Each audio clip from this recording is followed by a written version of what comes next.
My Lord and my God, I firmly believe that you are here, that you see me, that you hear me. I adore you with profound reverence.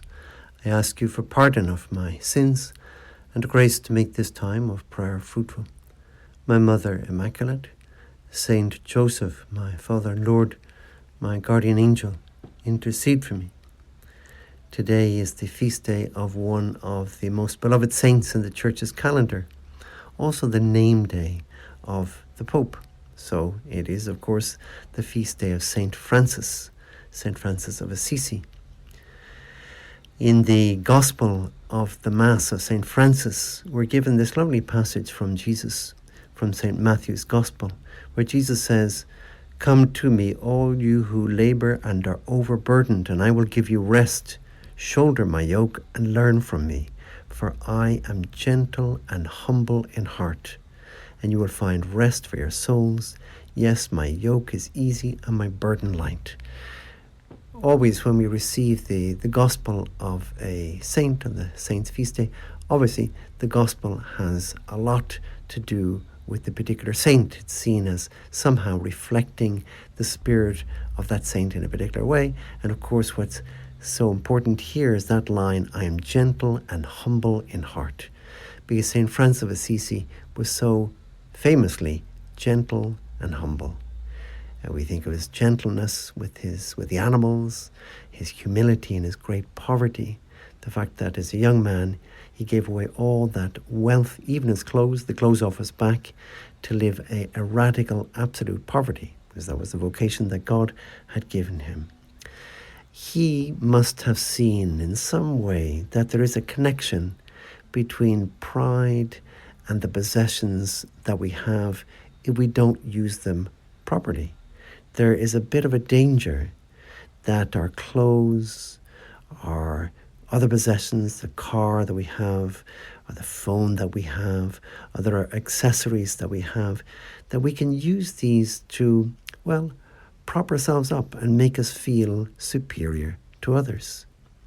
St. Francis radically gave away all these things because he didn't want and he didn't actually feel superior to anybody. Now, most of us don't have that radical call to extreme poverty, to give away everything, all the clothes that we have, everything. We have to use clothes and maybe cars and phones and accessories, but we have to be careful. And this is a message, a lesson that we can learn from the life of Saint Francis. There is a danger that I will think myself better than the others because I wear a very expensive silk shirt, or because I have a very expensive iPhone. Apparently the most expensive iPhone you can buy will cost you $87,000. Don't see us buying that anytime soon.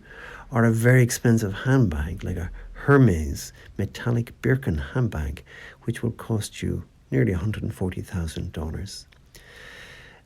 If you need one, maybe you need one. But of course, the great danger is we with our handbag, our super gold iPhone, or that wonderful silk shirt will say, well, because I'm wearing this or using this phone or carrying this handbag, therefore I am better than the people around me. Somehow I am superior because my handbag or my phone or my silk shirt is superior to what they have. There's a great danger. St. John, the evangelist, already warned us about this when he speaks of the three big obstacles in our spiritual life.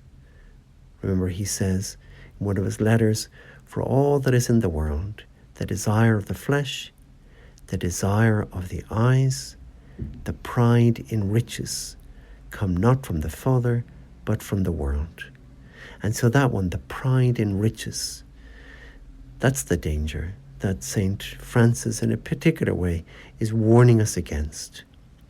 The riches that we have, they don't even have to be very expensive silk shirts or handbags costing $140,000, or they could be very simple things if they make us feel superior to others. St. Josemaria Escriva, he as a young priest used to visit a hostel that cared for and fed the poor. They were all very poor, poor as church mice, as we would say. But he noticed one man there who, when he would have his lunch or his dinner there in this hostel, he would lovingly clean his pewter spoon after each meal. He would gaze at it lovingly, and he would carefully stow it away in one of his pockets. And clearly this was a great treasure for him, probably making him feel in some way superior to the other poor men in that hostel who didn't have even a pewter spoon. St. Rosemaria kind of felt, well, in some way that man felt he was rich, or his wealth, the wealth of the pewter spoon, was making him feel superior to the others. St. Thomas More, he noticed something similar with a very different class of men. These were the great legal and political figures of 16th century England with whom he worked. They were his colleagues, and how they loved expensive woolen cloaks. But he remarked about them how proud many are of their fine woolen cloaks. But they forget that before they had it, it was on the back of a sheep. And the sheep, despite having such a fine woolen coat, was still just a sheep. And so there's the danger. A woolen cloak is just a woolen cloak. A phone is just a phone. A handbag is just a handbag. Maybe very nice, very beautiful, but it does not make us personally any better or any worse. So to have something poor or not to have anything at all is something we should not be ashamed of. It's something that sometimes we can feel a bit ashamed. I don't have the latest, whatever. St. Francis said also, he said, a man is what he is in the sight of God and nothing more. God doesn't see the woolen cloak or the silk shirt or the golden iPhone. He just sees you and me and our heart. And that's where the value lies, not in the possessions. So we need to make this connection, as St. Francis did, between poverty and humility. This poverty, which is this desire not to puff ourselves up with possessions, or to think that because we have certain things we will be better than others, or also to lament that we don't have certain things. I lament that I don't have this wonderful possession, and somehow I feel less as a result. You're no less. You're no less for not having that thing, and maybe even better off because you're a little more humble. Lord, help us to be humble. Help us to make this connection between humility and poverty. Help us never to fall into what C.S. Lewis called the spiritual cancer of pride. This is what he says, this is what Lewis says. As long as you are proud, you cannot know God. A proud man is always looking down on things and people. And of course, as long as you are looking down, you cannot see something that is above you. God is above us. But if we're looking down our nose at people, well then we cannot see God. So it's a good warning for us.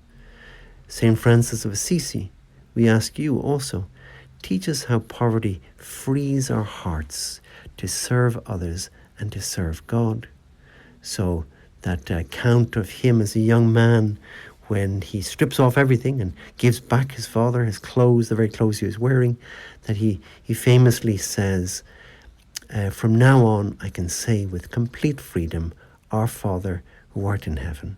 And he goes off, according to the story, in just rags, singing into the freezing woods. Now, you and I, perhaps we don't want to be living, freezing in the woods, wearing just rags, but we do want that freedom of heart, not tied to possessions or thinking that without these possessions, I am somehow imperfect. We're not.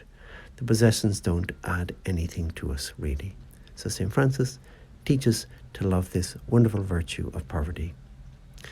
I give you thanks, my God, for the good resolutions, affections, and inspirations you have communicated to me in this meditation. I ask you for help to put them into effect. My Mother Immaculate, Saint Joseph, my Father and Lord, my guardian angel, intercede for me.